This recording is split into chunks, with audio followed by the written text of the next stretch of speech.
This is big breaking emergency news. A toxic chemical explosion just happened south of St. Louis, Missouri.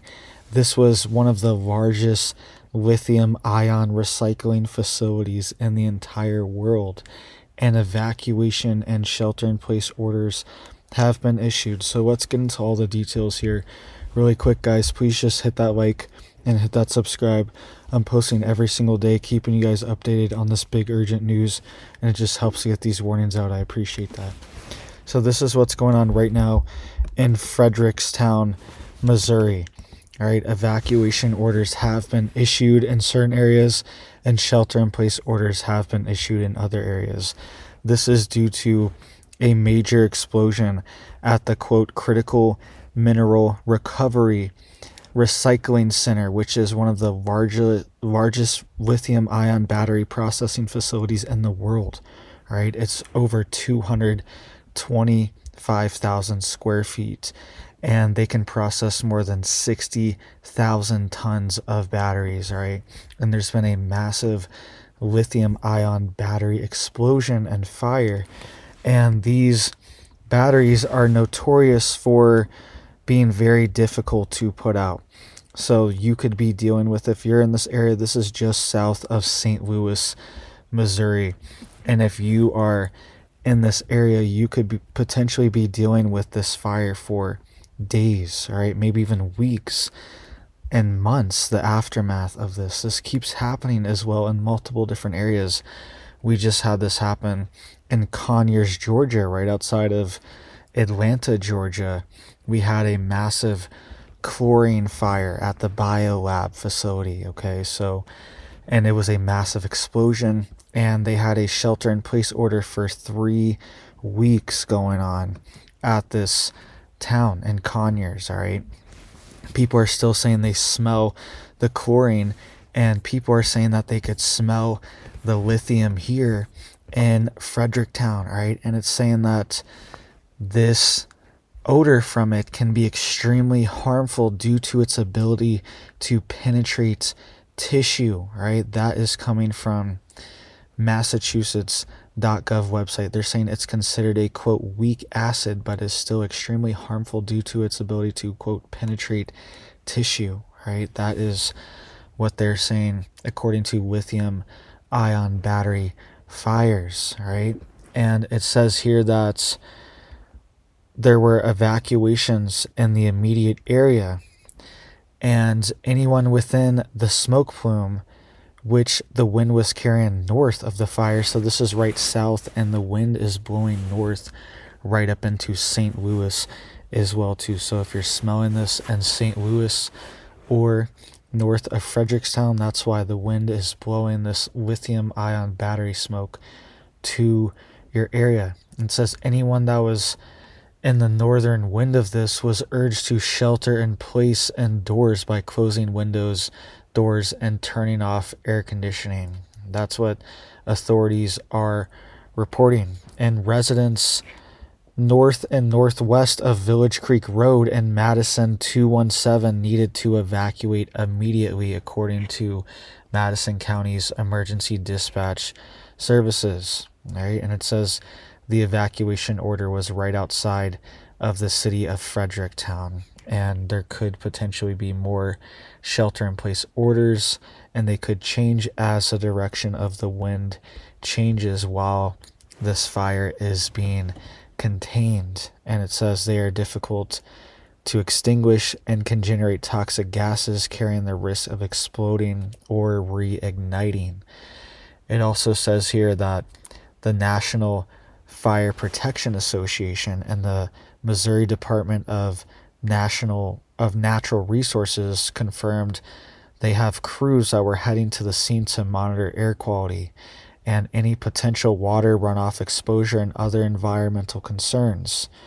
The DNR said it would consult with local officials on cleanup. All right, so this is another major disaster, and we keep seeing these fires at these recycling plants. For some reason, they are being targeted. Maybe it's a major coincidence, but I keep seeing every week or two there's a major fire at these recycling facilities. And now these lithium batteries, this is one of the largest ones in the world and in the country, and they can no longer process these batteries. And recycling these lithium ion batteries is critical to keeping the flow of these batteries, because it's very resource intensive to mine lithium, right? And have these lithium pools that they have in certain areas too, and lithium mines that they have. It's very resource intensive, and it takes a long time. And the recycling of these batteries is a critical component to this supply chain, right? So if this facility is wiped out, is taken offline for weeks or months, and we could see the lithium battery supply chain be disrupted. This could disrupt things like electric vehicles and solar systems, right? Boats, RVs, all these things, cars.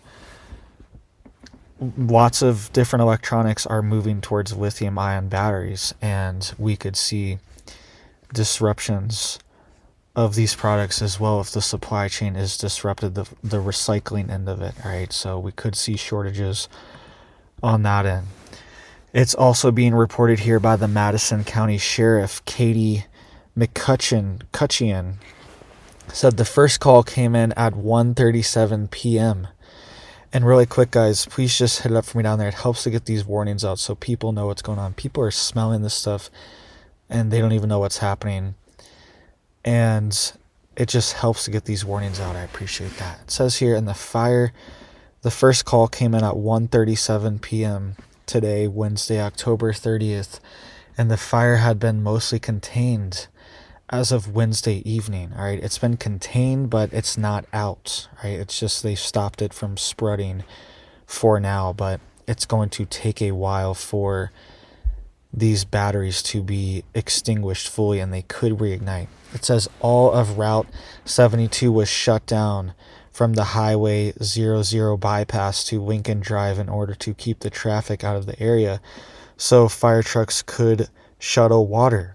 Quote, we were told by plant operations managers that they're not concerned with the smoke, but it's heavy enough that people do need to evacuate, she said, right? So it's heavy smoke. They're saying they're not concerned, but honestly, that's what all these companies say. They're not going to just admit liability here and say, yes, this is not, you could have health problems from this, right? Especially if you live right near it and you stay here for a long time and you're just breathing this stuff and dealing with this.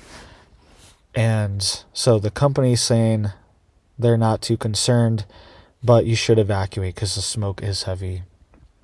And you should definitely, if you are in the immediate area, I know it's hard to evacuate sometimes, but at least for maybe a few days, if you can get out of there, if you can stay with a friend or a family member, you really should try to get out of there so you're not breathing this in.